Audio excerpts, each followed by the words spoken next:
Western Reviews podcast, where we serve you reviews of movies that give you chills, thrills, and kills.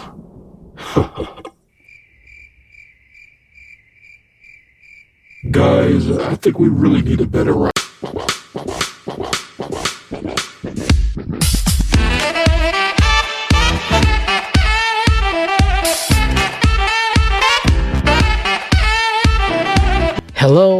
Hello, fellow listeners out there, wherever you may be listening to this. Welcome to the Western Reviews podcast, or if you aren't new here, welcome back. Oh, and you're gonna have to excuse that demon guy you just heard. He just wanted to join in on the festivities. Anyways, I'm the host of this department, The Western Wonder, and today we're going to be taking a look at a well-known, or maybe not so well-known, 70s horror film, as it is, after all, the month of Halloween, a holiday we are 1 week away from. Anyways, I hope everyone is excited about Halloween this year because I know that doggone virus has changed things greatly. Now, if anyone has any out-of-home plans, you know the drill, stay safe and have fun. Anyways, you can check out my previous horror movie reviews for this month on various platforms including Apple Podcasts, Spotify, iHeartRadio, Amazon Music, and many more. I'm pretty much worldwide, baby. At least in your head you are. Oh, hush that. If you want to reach those platforms, visit my social media pages, either at reviews_western on Twitter or at Western Reviews Official on Instagram, and click on the link in my bio which leads you to those platforms. And hey, don't forget to spread the word of the podcast. Listen and download recent and upcoming episodes, and as always, enjoy the show. Now, it's time to get into the review. Today we'll be taking a look at the 70s horror film adaptation of Carrie, based from a Stephen King novel released a few years prior. According to King, he was only paid $2,500 worth of film rights, but was just fortunate enough that one of his books was getting a theatrical adaptation done. Director Brian De Palma, who would later go on to work on films such as Scarface, Casualties of War, Carlito's Way, and Mission Impossible, got hold of the book after being recommended to read it by a friend of Stephen King's, and immediately was interested. Lawrence Colden headed the film's script, which for the most part was faithful to the original book, and other artists picked up the film but only gave it a $1.6 million budget, which will only be raised an extra $200K later.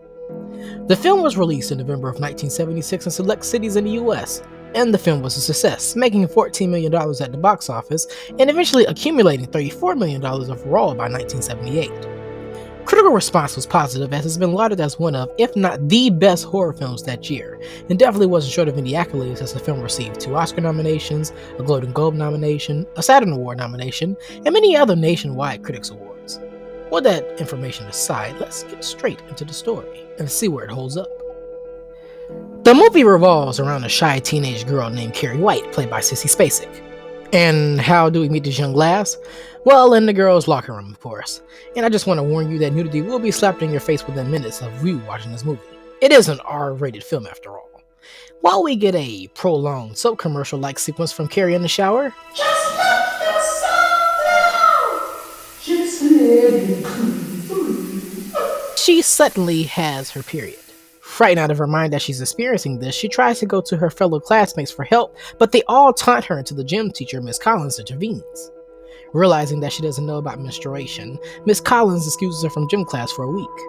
Upon returning home, Carrie's religious mother, played by Laurie, is informed of her school incident, which leads to her to speculate that Carrie was committing a wrongful sin. And God made Eve from the rib of Adam, and it was weak, and loosed the raven on the world, and the raven was called sin. Say it. The raven was called sin. Why didn't you tell me, Mama? Say it. No. The raven was called sin. Ooh, Mama, and the raven was called sin. And first sin was intercourse.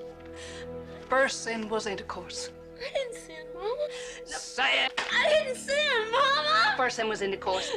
First sin was intercourse. First sin was And the intercourse. first sin was intercourse, Mama. I was so scared. As a punishment, the mother forces her into a closet until she prays and repents. Also, one thing that I noticed that whenever Carrie appears to get hyper-focused on things when she's tense or upset, some glass ends up breaking. Early on in one scene, an ashtray in the school principal's office broke, and in the post-mama trauma scene, a mirror breaks after Carrie looks deeply into it. The next day in school, after a scene of generic everyman teacher jabbing at Carrie, Ms. Collins isn't letting the girls who picked on Carrie get away with murder, so she cancels their plans for the prom and gives them detention for a week. The girls are also put through excruciating levels of workout routines. One of the snobbier girls of the group, Chris, is putting on the whole "Oh, screw this, I'm not gonna take any of this mess any longer" attitudes. Mid-sentence before swearing, and I kid you not, Miss Collins pulls a night turner on this gal by smacking the mess out of her. After more words are exchanged, Snobby Gal tries to get her pals to quit the exercise hour with her, but they're too unbothered or scared to get the Ike backhand deluxe. Furious, Snobby Girl Chris runs off and the teacher confirms that her plans to the prom are finito, over, done for. While Carrie's in the library trying to figure out how in God's name she made all that glass break, one of the other girls in the class, Sue, feels guilty of teasing Carrie, so she manages to convince her boyfriend Tommy to ask Carrie out to prom. Later, we're introduced to Snobby Gal Chris's boyfriend, who you may know from another classic 70s film featuring this song. What? I can't play this? Copyright. Oh, okay. Anyway, it's John Travolta as the boyfriend, Billy, who's chewing the scenery. After some dirty bribe was exchanged between the couple, they set out to get revenge on Carrie. Tommy attempts to ask Carrie out to prom at the library, but she declines and runs off. Miss Collins speaks with Sue and Tommy to make sure they aren't trying any funny business, and it's decided that Tommy tries asking Carrie out again. Meanwhile, with Snob Gal and her boyfriend, they appeared to be killing pigs? Okay. Tommy heads over to Carrie's house to ask her out, which freaks her out as her mother's nearby in bed. However, he doesn't budge until Carrie accepts the invitation and the date is set. Later, she breaks the ice to her mother during dinner, which makes her mother highly upset and critical of her announcement. After all you've been taught, everyone isn't bad, Mama. Everything isn't a sin. Come to your closet and pray, ask to be forgiven. He's a nice boy, Mom. You like him. You really like him, Mama. Boys. The boys. The boys. Yes, the boys. After the blood come the boys, like sniffing dogs, running and slobbering and trying to find out where that smell comes from. Where the smell is, that smell. Listen, I know where they take in their cars. I've seen it all right. Well, you're not going. In this scene, Carrie can not only break things, but she can move things, a form of telekinesis. Come the next day, it's prom day! As everyone prepares for the big day, Carrie's mother is losing her everlasting mind. I can see your dirty pillows. Everyone will. Breasts, Mama. They're called breasts. And every woman has them. Take off that dress. We'll burn it together and pray for forgiveness. He's gonna laugh at you. They're all gonna laugh at you. Look, it's not too late. You can stay here with me. I don't want to stay with you, Mama. Look, I'll answer the door and I'll tell him that you're sick. I'll tell him that you changed your mind. Sit down. Be quiet. Carrie manages to pin her mother down on the bed with her telekinetic powers and heads out for prom. Everyone seems to be having a good time there. Miss Collins speaks with the girl and Tommy encourages her to dance with him. And when it came to voting on prom king and queen, they just voted for themselves. Apparently, Snobby Gal, Chris, and Billy have snuck into the prom to infiltrate their revenge plot, which includes hijacking the vote so that Tommy and Carrie are deemed automatic winners. At the moment they begin to take center stage, Sue has also apparently snuck into the prom to witness this moment, and she smiles. Unfortunately, this smile is quickly turned upside down as she catches on to Chris and Billy's revenge plan, to splatter Carrie with a bucket of pig blood they collected the other day. She tries to convince Miss Collins that something is wrong, but as she's obviously not supposed to be at prom, she's ignored and thrown out, which gives Snobby Gal a chance to drop the bucket, and well, Carrie ends up a bloody mess. After one person starts laughing, she hallucinates and believes that everyone is laughing at her. And the horror for everyone begins as Carrie's powers start destruction in the school gym and she watches everyone in the room die, except for Chris and Billy, who escaped in time to witness this horrific scene through the outside window. I'm gonna say their faces resemble, guilt. I must say this sequence probably should have had Kruger and the Count retire, as this is one of the many visually chilling scenes from horror films in general. Carrie eventually leaves to head back home, and if anything couldn't get any worse for her Bonnie and Clyde wannabes, Chris and Billy attempt to run her over. But Carrie's telekinetic powers block the hit and sends them tumbling through and crashing her. She makes it home with a strange amount of candles implanted around the house, and the first thing she makes sure to do is take a bath to wash away the blood. It's kind of a deja vu moment where we come from low amounts of blood in the film to lots of blood by the conclusion. Once she dresses herself after the bath, Carrie's mother, who appears to be sedated, shows up behind her. Her mother explains that she was conceived after being raped by her drunken father, which she seems to have enjoyed.